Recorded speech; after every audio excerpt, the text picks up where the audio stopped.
ये पेड़। और क्या क्या नजर आता है? फूल भी नजर आता है ना, तो फूल बनाएंगे।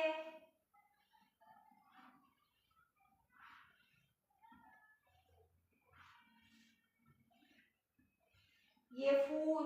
और क्या क्या चीज नजर आती है? हाँ, पक्षी नजर आते हैं ना, आकाश में उड़ते हैं पक्षी, रोज देखते हो ना। अब पक्षी कौन कौन से होते हैं मुझे बताओ। पक्षी किसको बोलते हैं?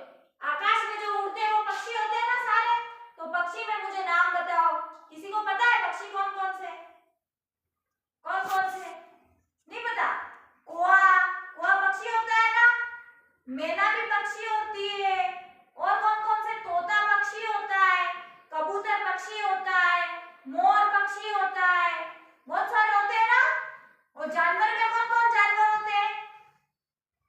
गाय, भैंस, बकरी, कुत्ता, घोड़ा, ये हाथी, ये सब क्या होते हैं? जानवर होते हैं ना। तो वापस बताओ, जानवर के नाम बताओ, किसी को याद हो गए हो तो बताओ जानवर के नाम।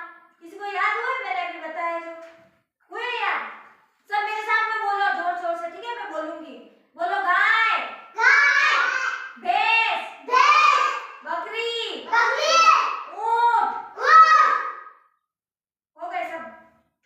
अब पक्षी के नाम बोलते हैं। पक्षी के कौन कौन से नाम है?